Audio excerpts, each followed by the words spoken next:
In the 10th century, there's a guy named Farabi.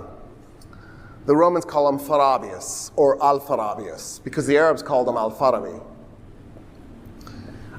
Farabi realized that he had a problem. He wanted to talk about everything and anything under the sun. He wanted no limits. He was a polymath. He wanted to talk about psychology and politics. He wanted to do astronomy. He wanted to do religion. He knew he was eventually going to step on somebody's toes, and he was going to get it. So what he did was he wrote all the books he wanted to, and then he put it in his will that when he died, they would get published. And so as a result, we don't really know as much about him because during his lifetime, he spent it as like a gardener. And what he would do is he would garden at the palace, and he would listen to all the political conversations inside, pretending that he's tending to the roses or something. But in reality, he was writing it all down. He's going to ask really strange questions, questions that maybe not many folks had asked before. So when the Persians made their empire, they did something completely unexpected, completely bizarre. When you would get conquered by Kurosh the Great or subsequent Persians, you weren't subjugated, enslaved. You became a partner of the empire. In other words, you were in a good place being conquered. It wasn't that horrible, which is strange because that's usually not how it is. In fact, Kurosh insisted on the diversity being held up. If you go to Persepolis, Takht Jamshid, if you go to Persia, I went in 2002, it's fantastic. Good luck getting a visa. It was a nightmare. I'll never try again. It's not going to happen. I give up. But if I could go again, I would definitely do it. When you get to Takht Jamshid, there's walls that show people in every kind of dress imaginable because it's a celebration of the nations. The Romans erected a monument to the massacre of the Dacians. I'm pretty sure that in Rome there is the only monument commemorating genocide. It's still there. You can go see it. It's in your art textbook, your art history textbook. They show you the bottom parts. They never show you the top because the bottom parts of the tower show the Roman army getting together to go, and everybody's excited about that. At the top, it shows the genocide. The Arabs are like the Persians. They didn't reject the different cultures. They didn't reject the different religions.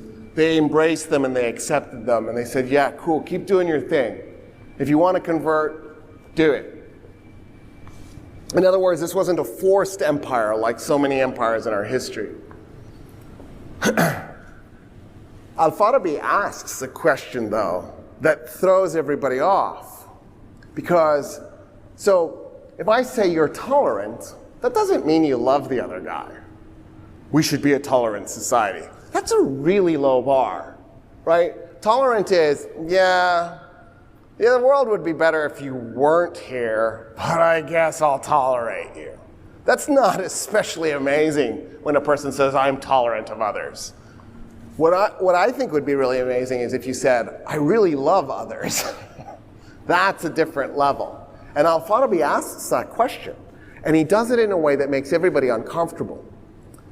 So the first two names of God, God has 99 names, Rahman Rahim, the beneficent and the merciful. And it's pure mercy, it's not human mercy, right? Where you surrender to me and I'm like, I could kill you, but I guess I won't. Not that, it's pure mercy. The 50th name is Al-Haq, which means the truth. Al-Farabi asks the most annoying question ever.